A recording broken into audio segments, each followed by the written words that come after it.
At ngayon, narito na po ang dulang Ikaw Lamang sa Buhay Ko, Love Story. Where do I begin? Mga kaibigan, simulan natin ngayon ang isang kasaysayan ng pag-ibig na lubos ninyong kagigiliwan dito sa Ikaw Lamang sa Buhay Ko, Love Story. Where do I start? Mukhang wala kang balak pumasok sa trabaho. Dito na lang po muna ako sa bahay, Papa. Anyway, natapos ko naman po lahat ng trabaho ko sa office yesterday. Oh, pero wala ka namang schedule ng pagtuturo ngayon. Kasi po... Kabisadong kabisado kita, anak. Kapag ayaw mo magtrabaho, it means you're sad. Naaalala mo na naman si Susie. 3 years din po siyang nagtrabaho sa akin bilang assistant ko. Kaya hindi niyo po maiaalis sa akin na malungkot ngayong iniwan na niya ako. Alam mong hindi natin siya maaaring pigilin. Mag-aasawa na siya. I know, Papa. And I understand her. Nalulungkot lang po ako talaga. But don't worry. Lilipas din po ito. Tulad lang ng nangyari sa mga una kong nakasama. Dapat naman kasi, anak, makipag-boyfriend ka na. Para hindi ka na masyado nalulungkot kapag umaalis sa mga nagiging assistant mo. Pa, hindi naman po yun ang solusyon sa problema ko. Alam ko yon. Nagbibiro lang naman ako eh. Ang totoo, malungkot din ako ngayon. Alam mo naman ang nangyari sa tita Minerva mo, hindi ba? Opo, uli lang lubos na ngayon si Fides. Kailan po kayo pupunta sa lamay niya? Mamayang hapon. Gusto mo ba sumama? Opo, Papa. Gusto ko ring damayan si Fides.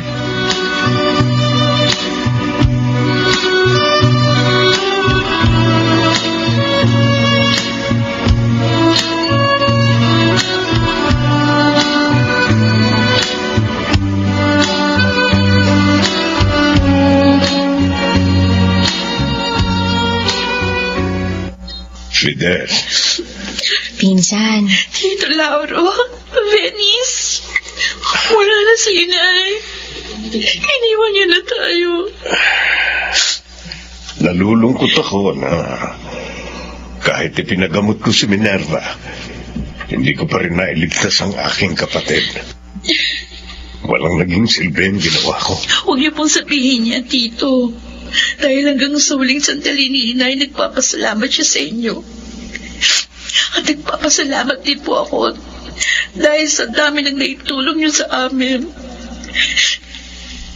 Kaya lang nalulungkot ako dahil mag-isa na ako ngayon. Ay, hindi ka naging isa, Fides. Narito kami ni Papa. Tama ang pinsan mo. Hindi ka namin pababayaan.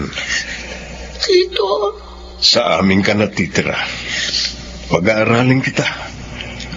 At gagampanan ko ang naiwang obligasyon sa iyo ng iyong mga magulang. salamat po, Tito Lauro. Maraming salamat po.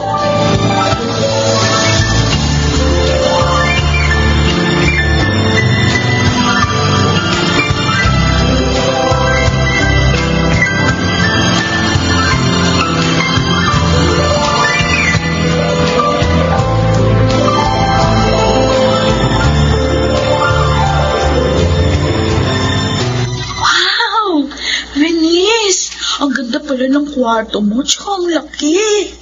At ito na rin ang magiging kwarto mo simula ngayon. Ay, salamat. Kahit na matagal na tayo nagkalayo, hindi ka nagbago. Siyempre, simula bata pa lang tayo, close na tayo, kaya bakit ako magbabago? Basta, make yourself feel comfortable dito, at home ka rito. Sabi ni Tito, tumutulong ka sa kanya sa business niyo? Oo, marunong naman akong mag-computer kaya natutulungan ko si Papa sa ibang gawain doon. Nagtuturo din ako ng mga short course sa mga tulad kong visually impaired. Pero by schedule yun. Oh, di makikilala ko rin pala yung mga kaibigan mo na may kapansanan. Correct ka dyan. Kaya magiging masaya ka rito. Sana nga, pinsan. Oo, Fides. Maliban na lang kung naiwan ang puso mo sa probinsya. Ay, ko talaga, pinsan, no? Wala pa akong boyfriend. Ang gusto ko muna, maabot yung mga pangarap ko. Ay, maganda yan. Ikaw, meron ka na bang boyfriend?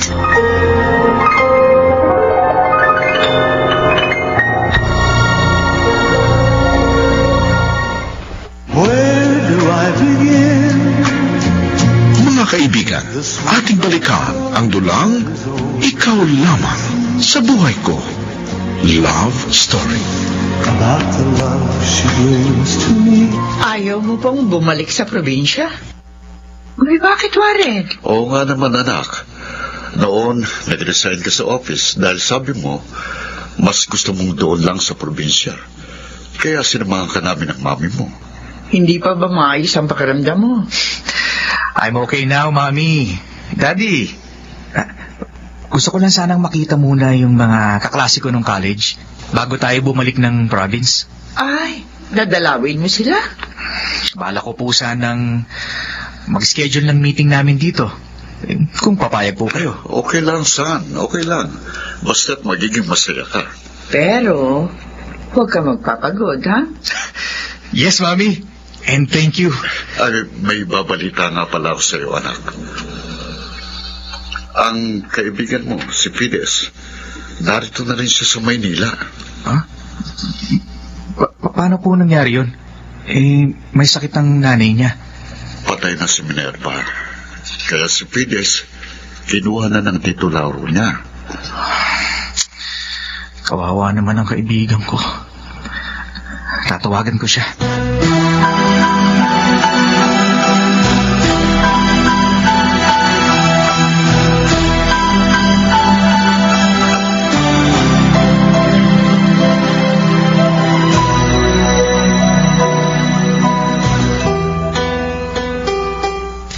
Hello, Warren. Salamat sa pakikiramay mo. Pasensya ka na. Hindi man lang ako nakapunta sa burol at libing ni Aling Minerva. May mahalaga kasi akong inaasikaso dito sa Maynila kaya natagalan ako. Okay lang. Naintindihan ko naman. Fides, pwede kaya kitang puntahan dyan sa bahay ni tito mo?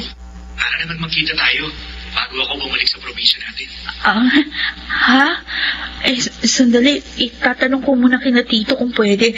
Kasi nakakahiya naman dahil hindi ko to bahay. Nakakayang sumagot sa'yo. Sige. Tatawagan na lang kita ulit ha, para malaman ko. Okay, sige. Salamat. Si Warren po yun. Nagkataon kong nandito siya sa Maynila kasi gusto po niya akong makita at makakwentuhan bago po siya umuwi sa probinsya. Ay, sige. Papuntahin mo siya. Ay, talaga po, Tito. Mas mabuti na dito kayo mag-usap ng mga kaibigan mo. Lalo na kung lalaki yon at ibig kang ligawan. Ayun nga lang pinsan mo. Ayaw magpaligaw. Kahit anak ng kaibigan ko, ayaw niyang ligawan siya. Umiiwas siya. Kasi po natatakot si Pinsan na masaktan. Na lokohin lang siya dahil sa kanyang kalagayan. Sabi ko na nga ba yun ang dahilan. Ay, sana'y magbago rin ang pananaw ng aking anak. Hindi naman lahat ng lalaki manloloko.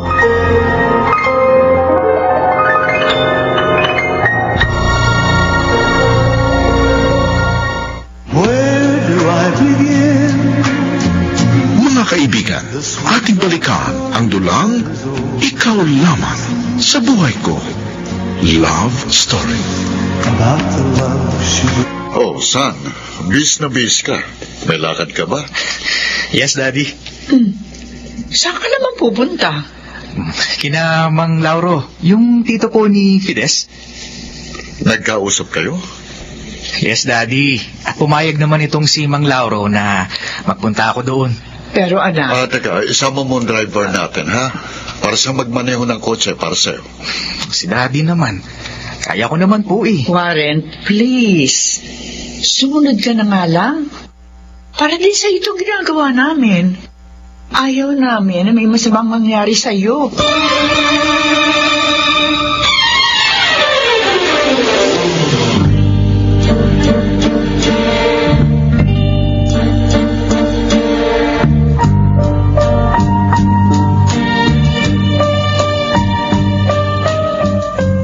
Mabuti naman, Warren, hindi ka nahirapan na hanapin itong address ni na Tito. Hindi naman. Tinulungan ako ng driver namin. Ay, ganun. Ay, o nga pala. Warren, si Venice, pinsan ko. Only daughter ni Tito Lauro. Hi, Venice. Pinsan, nakikipagkamaysay si Warren. Pasensya na. Hindi ko kasi nakikita. Hello din, Warren. Bulag siya, Fides? Oo, pero tulad ng mga mata natin yung kanyang mga mata kaya hindi halata. Pero siya ang nagbukas ng gate sa amin. Kasi kabisado ko na tong bahay namin, kaya nakakakilos ako ng maayos dito. At hindi lang yun ang kaya niyang gawin, ha? Marunong din siyang mag-computer. Graduate din siya ng communication. Ha? Oo. Talaga? Oo. Tinutulungan nga niya si Tito Laura sa business niya eh. Buti hindi ka nahihirapan, Venice. Mas mahirap kung wala akong gagawin. Malulungkot ako. Masasayang pa ang talino at kakayahang ibinigay sa akin ng Diyos. Ayaw ko ng ganun, Warren. Gusto ko, kahit may kapansanan ako, maging productive pa rin ako. Nakaka-impress ka naman. Yung tao kasing kakilala ko, iniisip niya na hindi na siya maaaring maging productive. Wala na siyang magagawa. Ito, samantalang ikaw, patuloy na lumalaban sa buhay. Ganon? Well, para sa akin, hindi natin dapat sayangin ang nag-iisang buhay natin. Hindi natin dapat hayaang masira yun. Dahil sa lungkot at kawalan ng pag-asa. Ay, ang dami ko nang sinabi. Iwan ko muna kayo para makapagkwentuhan naman kayo. Puro tungkol sa akin yung pinag-uusapan nyo eh. Huwag ka nga alis. Mas masaya kung tatlo tayo magkakwentuhan, di ba? Oo nga naman, pinsan. Join ka na rin sa amin.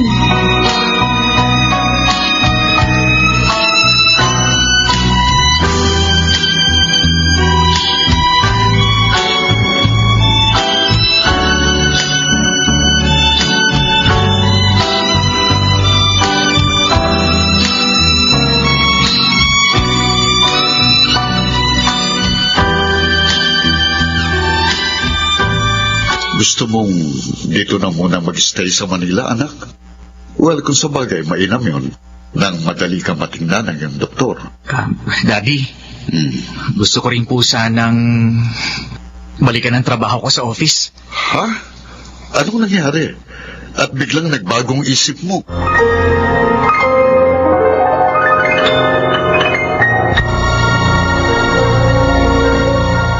Where do I begin? Good morning, Mommy, Daddy. Good morning, son. Oy, gising ka na rin lang. Halika. Sumabay ka na sa amin mag-breakfast ng daddy mo. Okay. Ang aga mo naman yatang gumising. May lakad ka ba? Di po ba? Sinabi ko na sa inyo yesterday. You mean, ngayon ka na babalik sa office? Yes, Dad. Oh, Para naman maramdaman ko na uli yung pagiging productive ko. Sabihin mo nga sa akin, Sino ba nagpayo sa'yo na magtrabaho ulit? Si Fides ba? Anak, hindi mo siya dapat sundin. Dahil mali ang payo niya. Hindi niya alam ang tunay na kalagayan mo. Ma'am, hindi po si Fides. Wala pong nagpayo sa akin. Ako po ang may gustong gawin ito. Pero anak, nag-aalala ko sa'yo. Alam mo ang kalagayan mo. Mami, okay lang ako. Promise. Ingatan ko ang sarili ko. At lahat po ng medicine ko, iinumin ko. Payagan nyo lang ako. Sige na. May malulungkot ako niyan pag hindi kayo pumayag. Alice, palagay ko, pagbigyan na lang natin ang ating anak. Ako, Mike, isa ka pa eh. Hindi mo naman siguro gugustuhin malungkot si Warren. Ay, nako. Sige na nga. Pero kapag may nangyaring masamang kay Warren, ikaw ang sisisihin ko, Mike.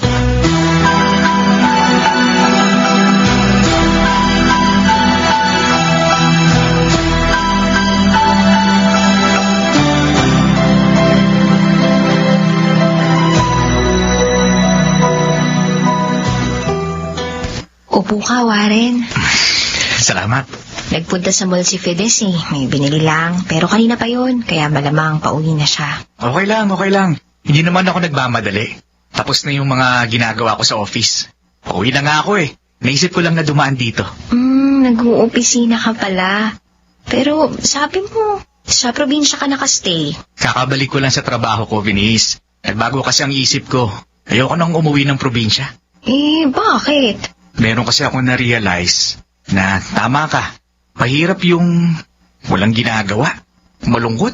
Mas masarap pa rin na maging productive.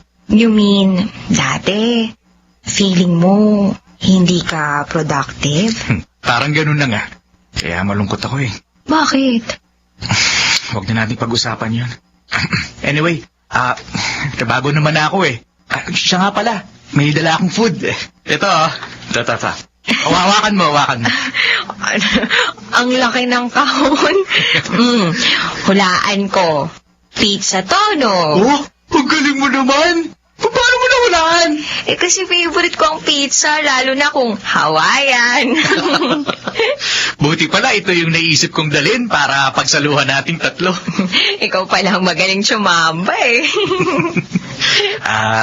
Venice, pwede ko bang malaman ang cellphone number mo? Para naman makakwentuhan din kita.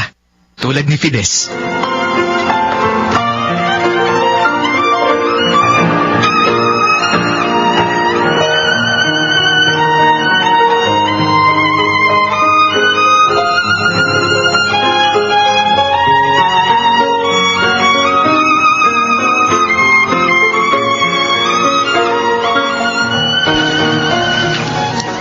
Fides, matagal na ba kayong magkaibigan ni Warren? Ay, mga ilang taon na rin. Mula lang bumalik si Namang Mike at Aling Alice sa probinsya. Kasi ang alam ko, magkakilala yung parents niya at parents natin. Ganun ba? Nanliligaw ba siya sa'yo? Hindi Friends lang kami. Kasi mabait siya. Tsaka hindi mata pobre kahit na mayaman. Kaya naging close ako sa kanya. Bakit mo naman natanong? Kasi kung nanliligaw siya sa'yo, boto ako sa kanya. Ano? Ay, ikaw talaga puro kabiro. No kidding. Feeling ko, okay siyang maging boyfriend mo kasi thoughtful siya, tsaka masayang kausap. Talaga? Pero hindi nga siya ganun noon. Madalas nga, malungkot siya. Ay, hiningi nga pala niya yung cellphone number ko para magkakwentuhan din daw kami.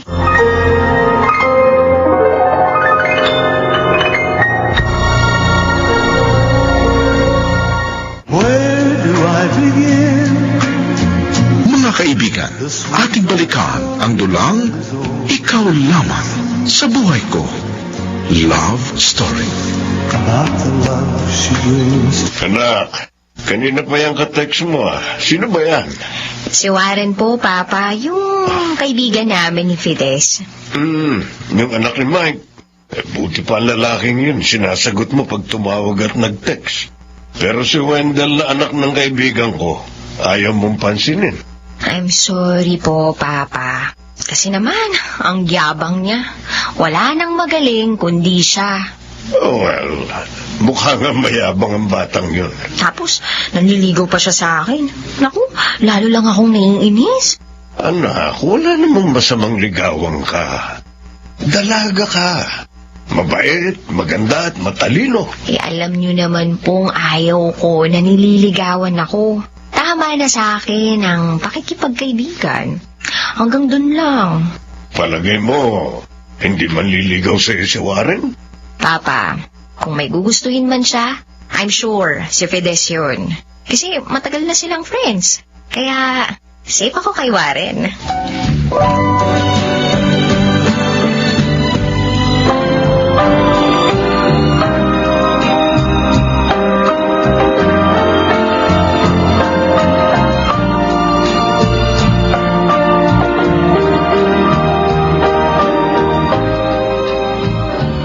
Warren, mag-half day ka na lamang bukas sa office. Oh, bakit naman po, Mami? Nakalimutan mo ba? May schedule ka tomorrow afternoon sa iyong doktor. Ay, Oo nga pala. Yan ang sinasabi ko eh. Dahil sa katatrabaho mo, pati check-up mo, nakakalimutan mo. Ma'am, sorry na. Di ko naman sinasadya eh. Okay. Sasamahan ka namin, ha? Sige po. Ay, hindi ko na naman mapupuntahan si Venice. Venice? Sino yun? Pinsan po ni Fides. Siya ba yun lagi mong kausap sa cellphone? Yes, ma'am. Mukhang nawiwili ka sa pakikipag-usap sa babaeng yun.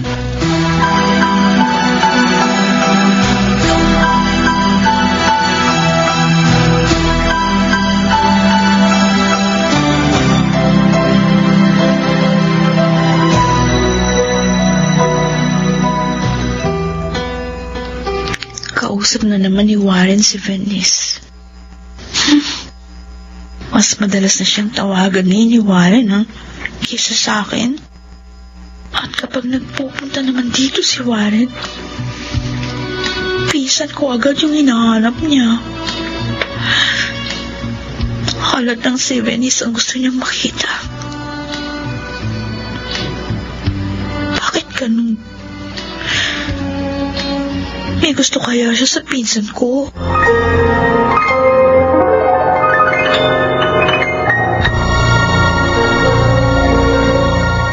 Where do I begin? Mga kaibigan, ating balikan ang dulang Ikaw Lamang sa Buhay Ko. Love Story. About the love she Oh, Warren. Anak, gabing-gabi na. Bakit narito ko pa sa terrace? Nagpapantok lang po ako, Daddy.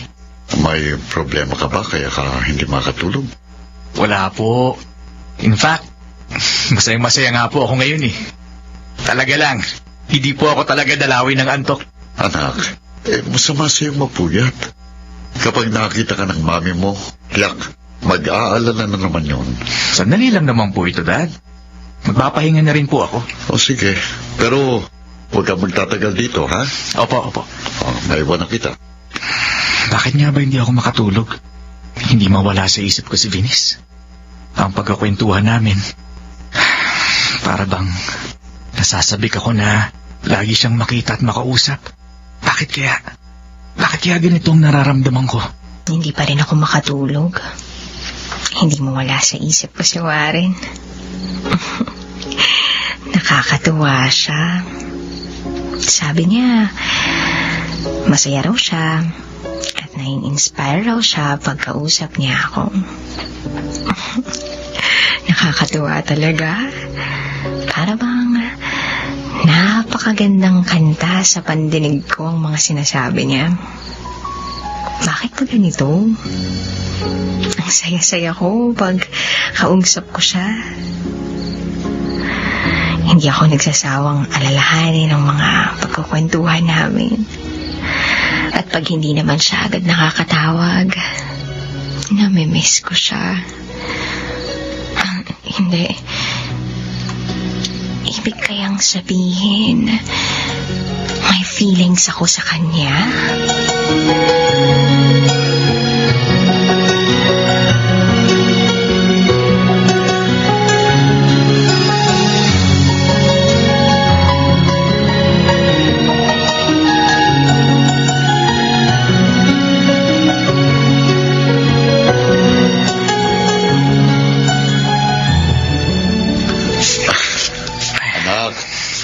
Mukhang isang boting papangong ipinaligo mo, Saan ba punta mo? Wala namang pasok sa opisina. Dadalaw po ako, Tina Venice. Dadalaw ka lang. Naligo ka ba ng pabango? Parang manliligaw ka na. Pwede rin, Dad. Oh? Oo, pag nakatsempo ako, magtatapat na ako ng feelings ko. Aba, talagang manliligaw nga, Ay, sa bagay. Mabait naman si Fides. Ayun nga lang, mas bata kaysa sa'yo. Mami, hindi po si Fides ang gusto ko. Kaibigan lang po siya para sa akin. Si Venice po ang gusto ko. Ang pinsan niya. Ano? Anak, hindi ba may kapasanan yun? Bulag siya, di ba? Bakit parang nagagalit kayo, Mami? Wala naman pong problema, kahit bulag siya. Anak naman, Diyos ko, mag-isip ka nga. Huwag mong ituloy ang gagawin mo, Warren. Mami! Ayoko sa kanya. Hindi siya makabubuti para sa'yo.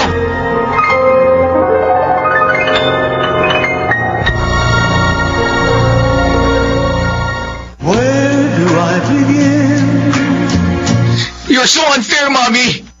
Hindi niyo ba nga nakikilala si Vinny, sinahatulan niyo na siya? Bakit po? Dahil po ba sa kapansanan niya? Iniisip niyo na hindi siya makakatulong sa akin? Warren. Oo! Wala siyang maitutulong sa'yo. Mami, iba na yung panahon ngayon. May kapansanan man ang isang tao, nakakagawa na rin tulad ng normal. Sa tulong ng makabagong teknolohiya, at higit sa lahat, sa ngalan ng pag-ibig, ang tao pantay-pantay, Mami. Iba ang sitwasyon mo, anak.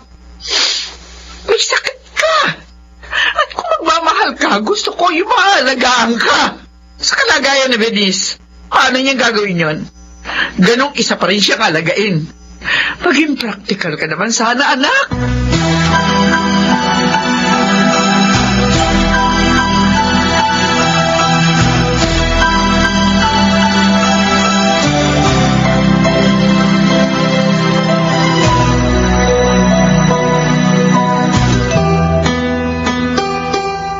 Venice, sabi mo maaga tayong pupunta sa office dahil may kliyente si Tito na kakausapin mo. Oo, Fides. Oh, bakit ayaw mo pang matulog? Ano bang iniisip mo? Nagtataka lang ako. Kasi hindi natuloy yung pagpunta dito ni Warren. Tsaka wala rin siyang tawag o text. Baka naman bigla siyang nautusan ng daddy niya. Ni Mang Mike. Ang siguro nga. Iniisip mo siya, bakit? Naliligaw na ba siya sa'yo? Hindi, ano ka ba? Friends lang kami. Nagtaka lang talaga ako.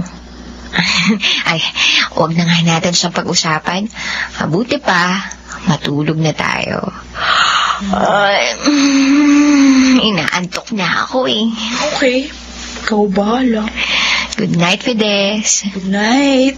Kahit di mo man aminin, Venice, nararamdaman ko may feelings ka kay Warren. Alam ko yun. Dahil babae rin ako. At ayoko maramdaman na sasaktan ako. Dahil nun pa man, mahal ko na si Warren.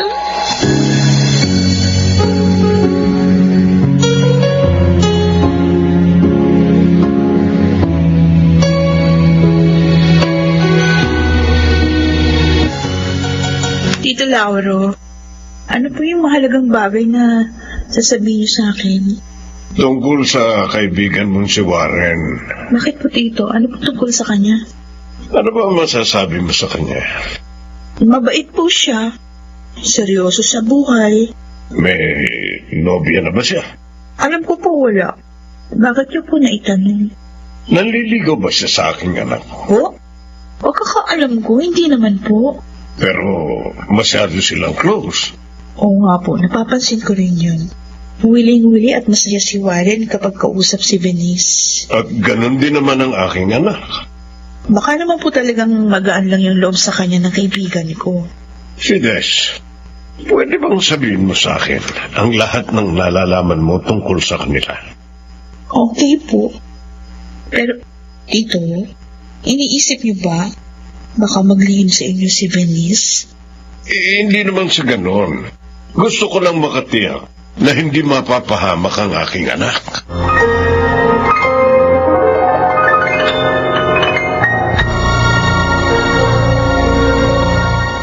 Where do I begin?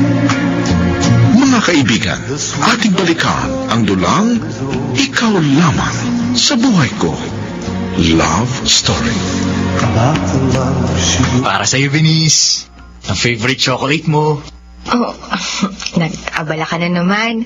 Tuwing dadalaw ka rito, lagi kang may pasalubong.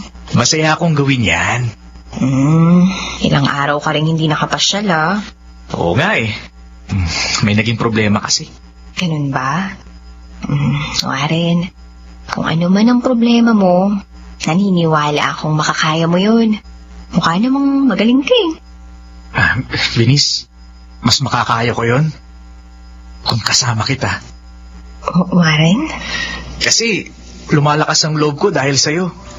Naging inspirado ako at masaya Mula nang makilala ka. Salamat. Nakatulong pala ako. Noon kasi, nawawalan ako ng pag-asa. Pero alam mo, dahil sa'yo, nagbalik ang pag-asang yun. Warren. Hanggang sa naramdaman ko na lang na Venus, mahal kita. Warren? Naiintindihan mo ba yung sinasabi mo? Bulag ang nililigawan mo. Nauunawaan ko. At ang sinasabi ng puso ko, mahal kita kahit ano ka pa. Pwedeng humahanga ka lang sa akin dahil sa mga nakakaya kong gawin sa kabila ng kapansanan ko. O pwede ring naaawa ka. At akala mo, pag-ibig na yun. Hindi totoo yan. Talagang mahal kita. Mahal kita, maniwala ka. Warren, please.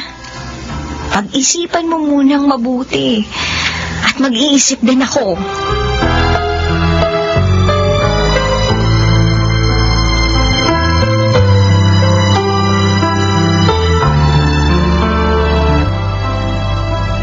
Venice, bakit umalis agad si Warren? Tsaka, bakit malungkot ka, pinsan? Fides, nagtapat ng pag-ibig sa akin si Warren. Ha?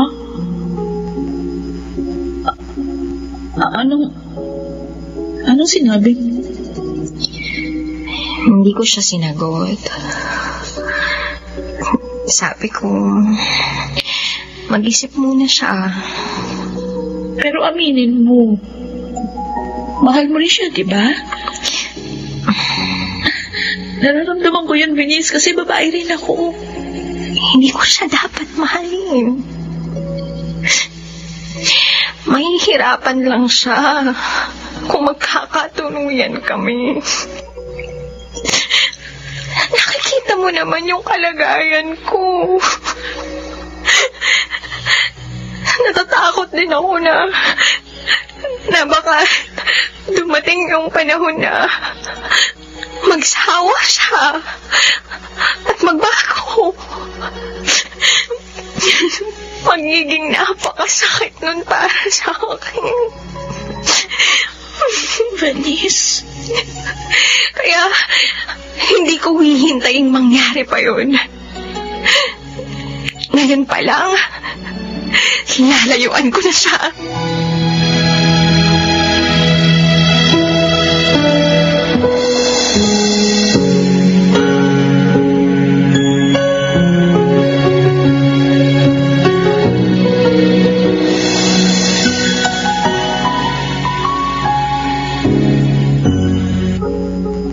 Ayun po nangyari, Tito. At sasaktan na naman pala ng aking anak ang kanyang sarili. Ibig niyo sabihin, nangyari na po ang ganito noon? Sa mga naging crush niya, oo. Iniiwasan niya yon kapag nahuhulog na ang loob niya. Naaawa ako kay Venice. Kasi alam ko, may karapatan din siya lumigaya.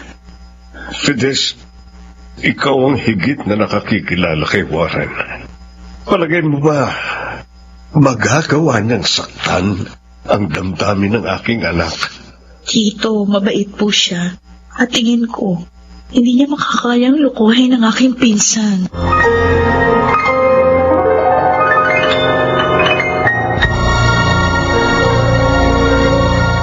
Where do I begin? Mga kaibigan, ating balikan ang dulang Ikaw Lamang sa Buhay Ko. Love Story.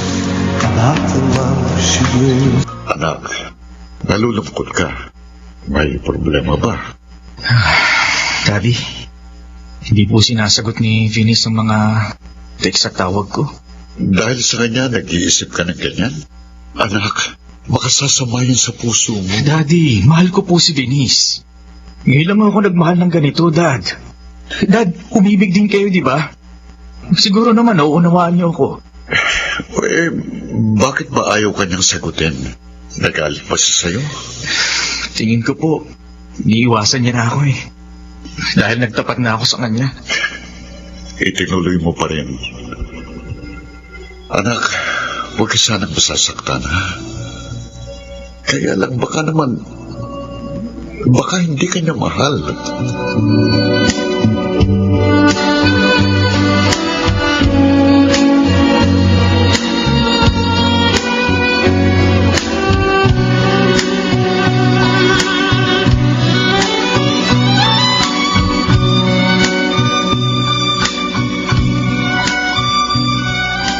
Hello, Warren. Napatawag ka? Fides, tulungan mo naman ako. Tulungan? Ayaw kasing sagutin ng pinsan mo yung mga text sa tawag ko. Nagsimula to matapos ako magtapat ng damdamin ko. Ganun ba? Iniiwasan niya ako. Tulungan mo naman ako. Kausapin mo siya. Tapos pakisabi, huwag niya naman gawin to sa akin. Naghihirap ng damdamin ko, Fides. Okay, sige. Gagawin ko. Pero palagay ko mas okay kung magpunta ka na lang dito para magkausap kayo. Salamat, Fides. Salamat. Isa ka talagang tunay na kaibigan.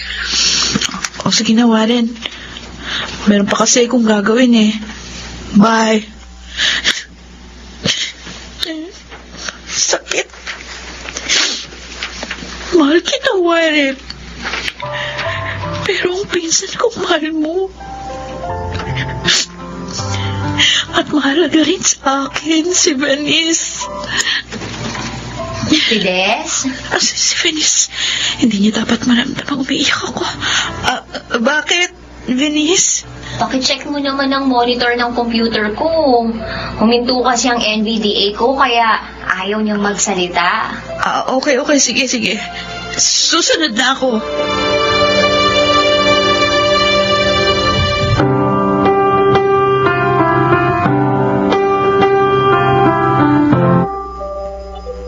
Hindi sinabi sa akin ni Fides na ikaw ang bisita ko. Huwag kang mainis sa kanya. Pinakiusapan ko siyang gawin yun. Para harapin mo ako. Venice, ba't mo ba ako iniiwasan? Wala naman akong ginawang masama. Warren. Kasalanan ko ba yon? Kasalanan ko ba na maging tapat sa damdamin ko? Kalimutan mo na ako. Venice.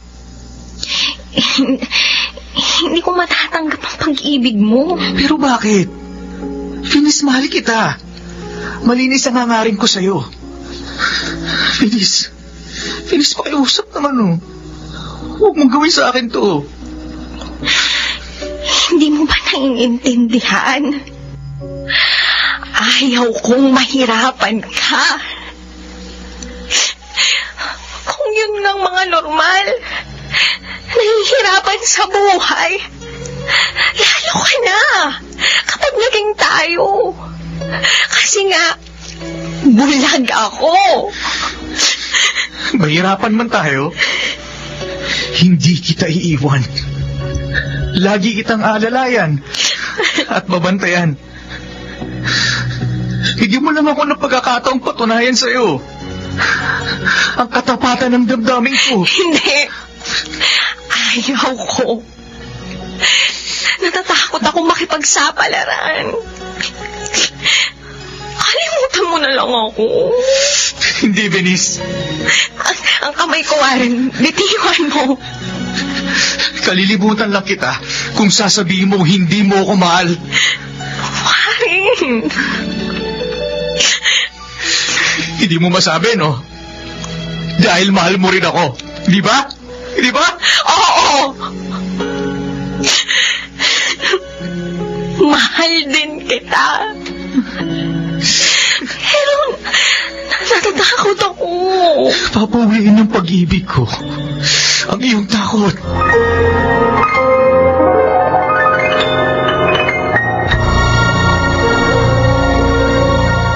Where do I begin?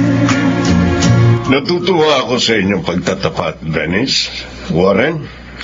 Kahit kailan naman po, hindi ako naglihim sa inyo, Papa. Kaya nga po, naipasya namin na nasabihin na sa inyo yung tungkol sa amin. Salamat.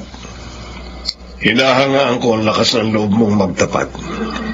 Malinis po ang hangarin ko sa inyong anak, Tito Lauro. Kaya ako po ito ginawa. Sana, Warren, huwag mong paluluhain ang aking anak. Pangako po, hindi ko po siya paluluhain. At ngayon pa lang, paghahandaan ko na yung aming kasal. Kasal agad? Kakasagot ko lang sa iyo, ah. Oo! Yun naman talaga tayo patungo, di ba? Dahil sure na ako sa damdamin ko sa'yo.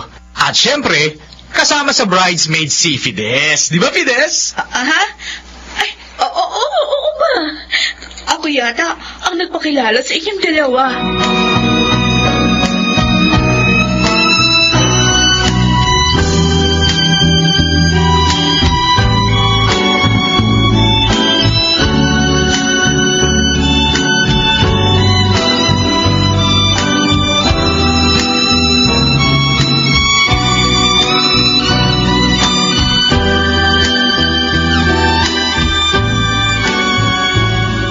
Venice, panay post mo ng hugot line sa FB, ah.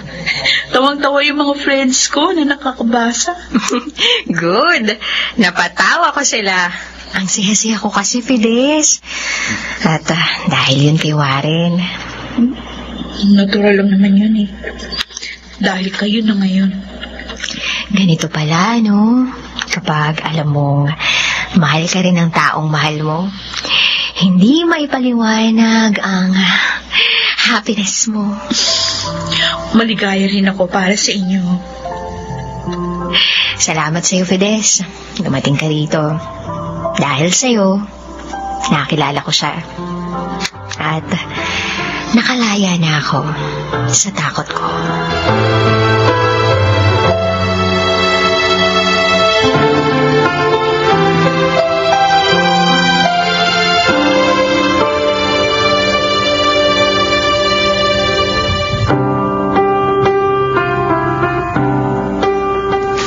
Nabusog ka ba sa snack natin kanina? Busog na busog. Ikaw? Busog din. Pero konti lang yung kinain ko eh. Bakit? Hindi ko kasi maramdaman ang gutom pagkasama kita. Talaga lang, ha? Oo, totoo yun. Hindi bola. Gusto ko nga, humaba pa ang buhay ko eh. Para makasama kita ng mahabang panahon. Ano ka ba? Hindi ka pa mamamatay. Bata ka pa, no? May itatanong nga pala ako sa'yo. Ano yun? Hindi pa tayo tinitingnan ng mga tao? Mula dun sa restaurant hanggang dito sa park? Bakit mo naman naitanong yan? Kasi bulag ang girlfriend mo. Huwag ka ngang ma-conscious sa kanila. Hindi sila ang mahalaga kung hindi tayo. Warren, sana hindi ka magbago, ha? Hindi, Venice. Habang panahon, ikaw lamang sa buhay ko. Warren, bakit? Anong nangyayari sa'yo? Wala. Medyo napagod lang siguro ako. Kaya para akong nanghihina. Marami kasi akong ginawa sa office kanina. Alam mo, mabuti pa. Umuwi na tayo para makapagpahinga ka. Pero hindi pa tayo nagtatagal dito sa farm. Okay lang yun. Next time na lang tayo magtagal dito.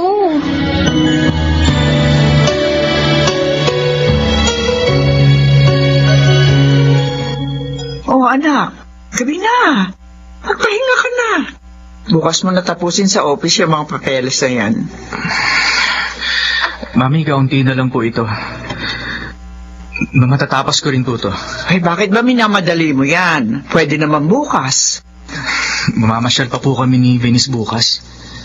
Nagpupunta ka pa rin pala sa kanya.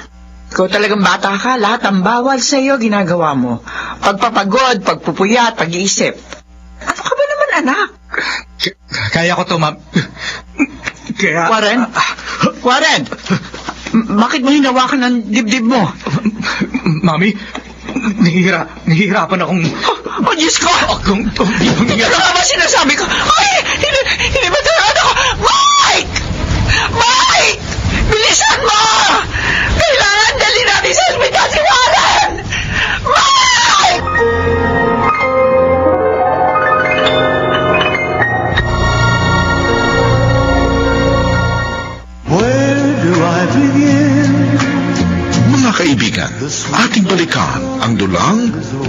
ikaw lamang sa buhay ko. Love Story. About the love she gives. Ang anak ko. Huwag mo akong iiwan, anak. Hindi ko kaya. Alice, tama na. Maganang mga mata mo. Ikaw kasi. Kung hindi ka pumayag na magtrabaho ulit si Warren, hindi mangyayari sa kanya ito. Akala mo ba hindi ako nahihirapan sa nangyayari sa kanya ngayon? Alice, hirap na hirap din ang kalooban ko. Nag-iisa natin siyang anak. Pero, nagiging konsuelo ko na kahit pa paano, napaligaya ko siya sa pamamagitan ng pagpayag ko sa kanyang hiling. Ayoko mawala sa atin ang ating anak, Mike. Ayoko. Ganon din ako. Pero alam nating darating ang panahon na iiwan niya tayo. Ayoko. Kaya nga gusto ko maging masaya siya kahit sa konting panahon na lang. Kahit sa pamamagitan ni Feliz. Ang babaeng yun. Kasalanan niya kung bakit nagpapakapagod ng ating anak. Kung bakit nasa ospital na naman siya ngayon. Hindi niya dapat makilala ni Warren. Huwag kang magsalita ng ganyan. Tiyak na masasaktan ang ating anak. Lalo na ngayong sinagot na siya ni Feliz. Hindi. Hindi ito dapat. Hindi.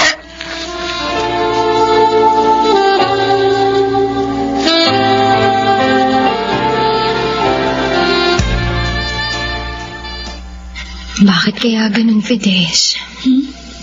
Ang alin? Kahapon pa hindi nagpupunta rito si Warren. Hindi rin niya ako tinatawagan. O, tinetext man lang. Baka naman merong mahalagang inaasikaso. Kinsan, kahit marami siyang ginagawa, nakakahanap siya ng paraan para i-text at tawagan ako. Tinawagan mo na ba siya? Oo, pero hindi ko makontak ang phone niya. Wala rin siyang sagot sa mga text ko. Nag-aalala na tuloy ako.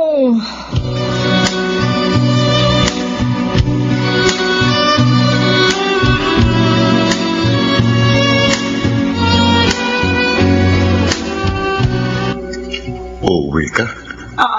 Yaya. May iayos lang ako, Mike. O sige, pero sana sandali ka lang ha? Para kapag nagising na si Warren, narito ka. Oo. Babalik agad ako. Sige, maiwan muna kita.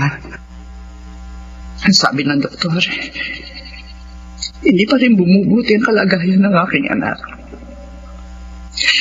Oo, naman siya.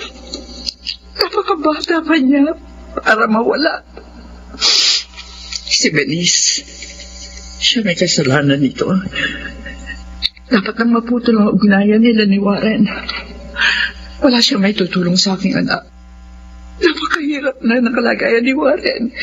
Magiging pabigat lang ang babaeng yon. Kaya kailangan ko nang gawin ang nararapat. Dapat nang matapos ang kanilang relasyon.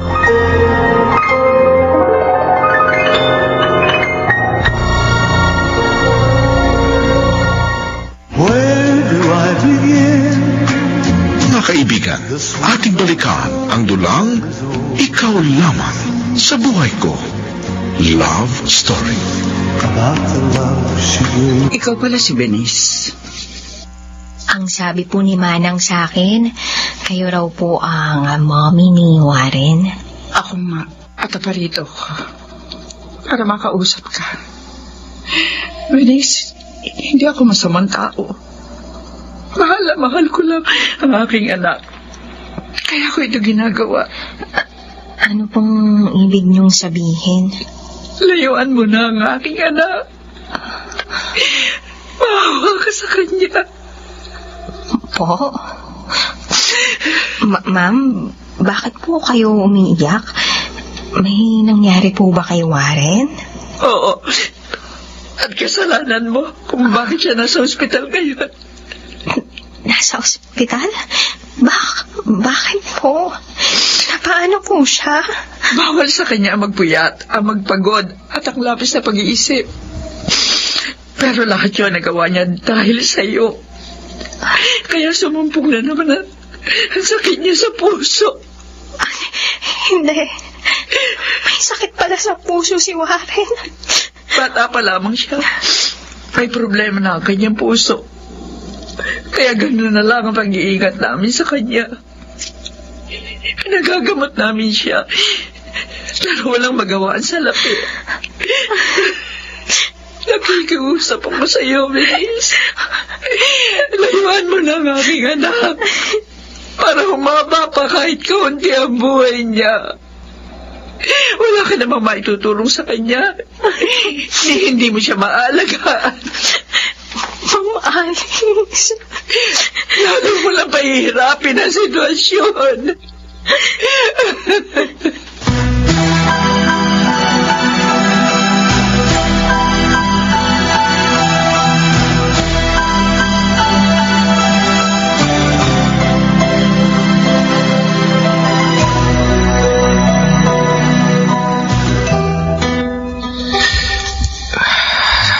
Daddy. Mami. Anak, narito ako. May binili lamang ang mami mo. Daddy. Nararamdaman ko. Hindi na po akong magtatagal. No. Don't say that, son. Mabubuhay ka pa ng mahaba. Makakasama ka pa namin hanggang mami. Gusto ko pa rin sanang mabuhay para sa inyo. At para kay Benice. Mahal na mahal ko siya, Daddy. Ayaw ko po sanang iwan siya. Kaya lang, iba na pong nararamdaman ko. Warren, anak. May gusto po sana akong ipakiusap. Daddy, sana umayag kayo ni Mami. Sinabi ko po ito noon sa aking doktor. Ipakiusap. Ano yun, anak? Sige, sabihin mo.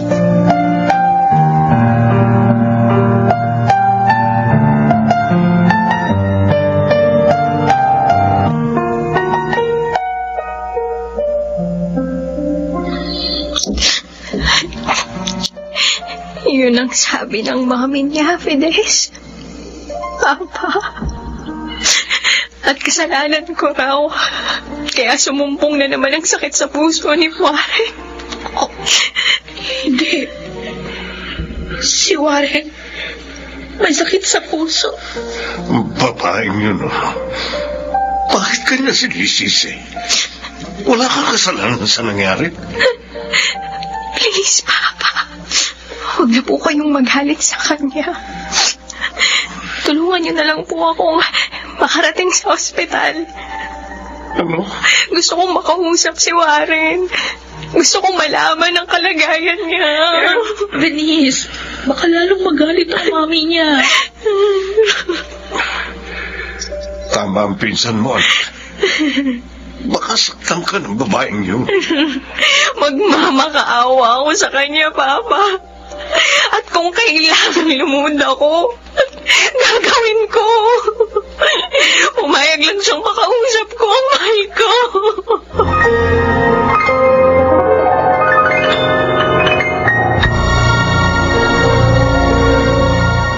Where do I begin? Hindi! Ayoko! Hindi ako magpapahig na tanggalin nila ang mata ng anak ko! Lalo laman nilang gagawin kawawa si Warren! Alice, hindi ang mga doktor ang may gustong gawin yun. Si Warren mismo. Hiniling niya yun sa kanila. Ano? At bakit niya hiniling yun? Dahil gusto niyang ibigay kay Benice ang kanyang mga mata. Ang babae niyo na naman. Hindi naman niya talaga titigilan si Warren. Kinausap ko na siya. Sinabi ko, layuan na niya si Warren. Ano? Alice, hindi mo dapat ginawa yun. Hindi niya alam ang gustong gawin ng anak niya. Kahit na. Ayoko. Alice. Hindi pa rin ako makababay. Alice, pumayag ka na. Maaaring ito na ang huling kahilingan ng ating anak. Bibiguin mo pa ba siya ngayon?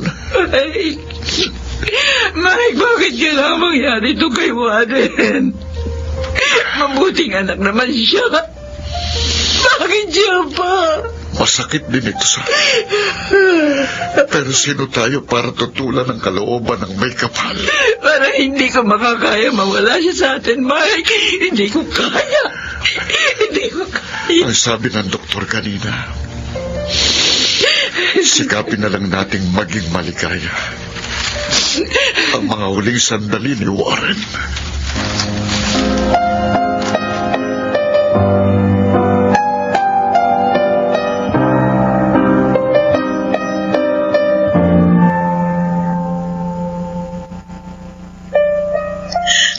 Warren,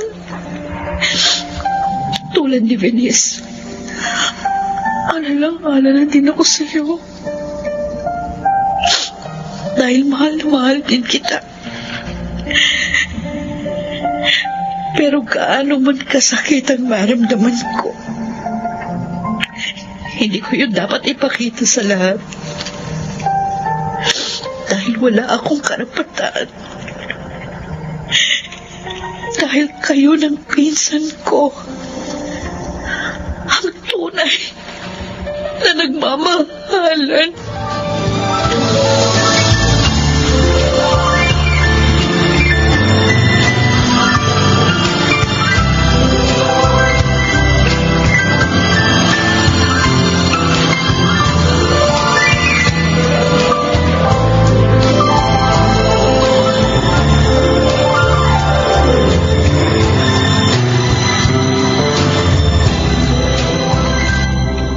Siguro naman, natatandaan mo pa ako, Mike. Oo naman, Lauro. Isa kang mabait na kanayon. Kaya hindi kita makakalimutan. Naparito ako para sa mga anak natin, kina Venice at Warren. Paano niyo nalaman na narito si Warren? Ang alam ko, hindi alam ni Venice ang kalagayan niya. Nagpunta sa bahay si Alice. Siya nagsabi. Oo, naalala ko na. Sinabi niya sa akin ang tungkol sa kanyang ginawa. Ako nang humihingi ng paumanin sa inyo sa lahat ng kanyang masasakit na sinabi. Ang totoo, kasama ko si Venice. Ako lang ang unang pumasok dito para maiwasan ang gulo. Mike, gustong makausap ng anak ko ang iyong anak. Maaari ba?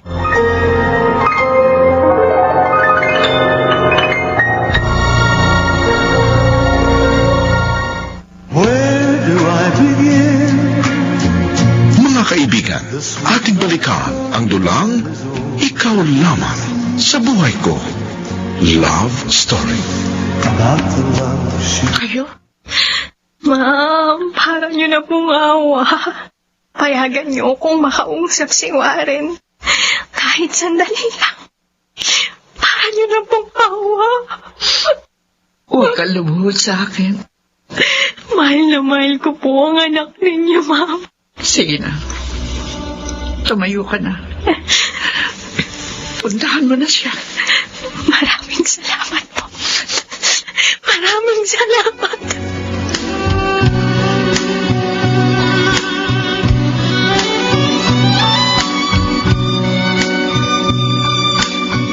Warren, Venice, salamat at nakarating ka dito. bakit hindi mo sinabi sa akin na meron ka palang malubhang sakit? I'm sorry. Ayaw ko kasing mag-alala ka. Yun ang dahilan Kaya sinasabi ko sa'yo na pakiramdam ko hindi na ako productive. Pero nang makilala kita, nagbago ang lahat. Naging makulay ang paligid. Warren. Sayang nga lang dahil naiwan na kita. Hindi Warren. Huwag kang magsalita ng ganyan. Mamubuhay ka pa. Alam ng Diyos kung gaano kagustuhan kong mabuhay pa. Kaya lang, siguro talagang hanggang dito na lamang ako. Warren. Diba, sabi mo, hindi mo ako iniwan. Bakit ngayon? Iiwan mo na ako. Binis, huwag kang umiyak. Huwag kang umiyak.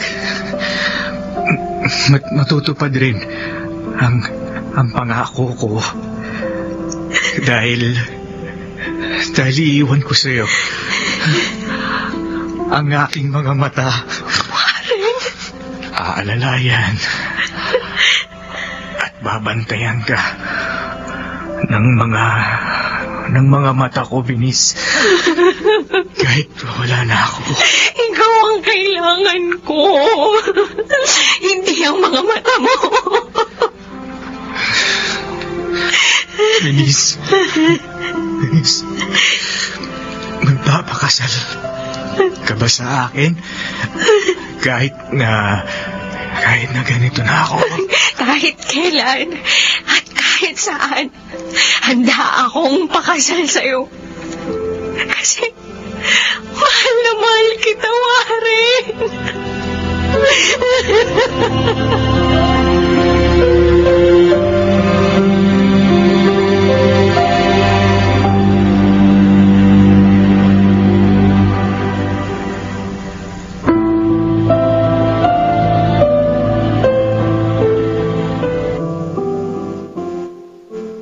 Ibig niyong sabihin, ibibigay ni Warren ang kanyang mga mata kay Venice?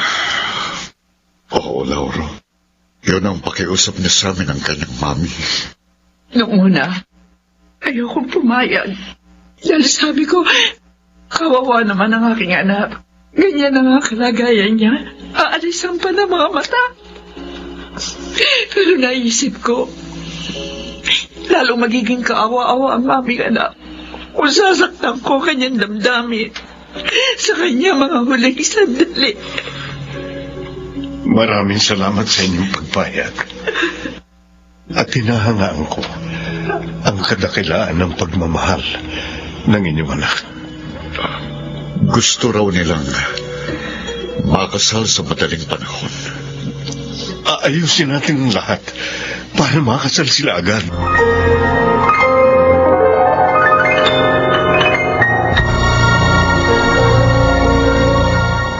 Where do I begin? Mga kaibigan, ating balikan ang dulang Ikaw Lamang sa Buhay Ko. Love Story. About the love.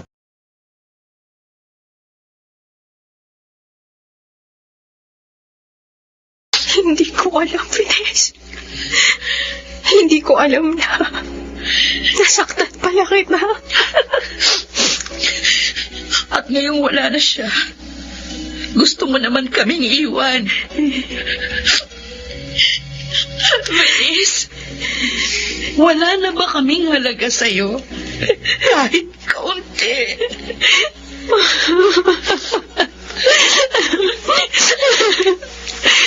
I'm sorry, Pinsan. I'm sorry.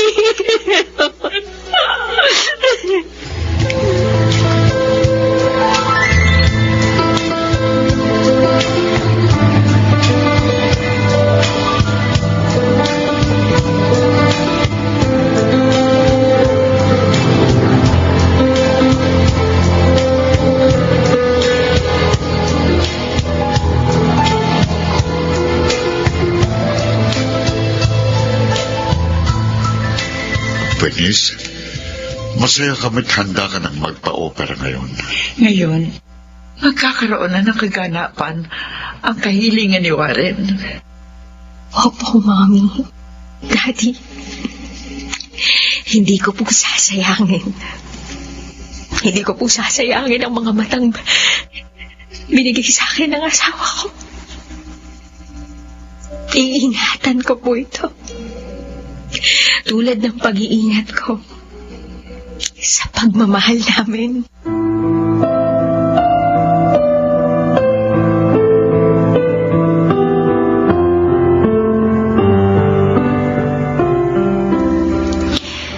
Naging successful ang operation. Maliwanag ko nang nakikita ang kapaligiran.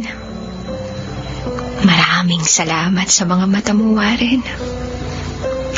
Ang mga mata mo ang siyang aalalay at gagabay sa akin, katulad ng gusto mong mangyari. Nasaan ka man ngayon, mananatili ka sa puso ko, Warren.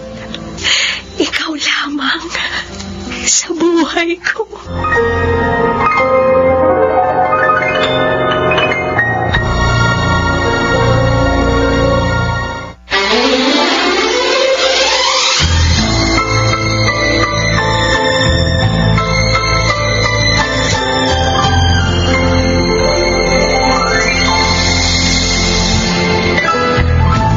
Mga kaibigan, inyo pong napakinggan ang kasaysayan ng pag-ibig ni Venice. Mga nagsiganap, Rosana Villegas, Lionel Benamin, Phil Cruz, Susan Robles, Rico Paniero at Rocky Terra. Sound effects, Jerry Mutia. Technical supervision, Eric Lucero at Bong Muyar. Musical director, Boboy Salonga. Sumulat ng ating kasaysayan, Telma Corporal Alcantara. Sa madamdaming direksyon ni Jeneline de la Cruz. Ito po naman ang inyong kaibigan, si Henry Uri, na nag-aanyaya sa inyo na muli nating pakinggan at laging subaybayan ang mga natatanging kasaysayan ng pag-ibig dito sa Ikaw Lamang sa Buhay Ko Love Story.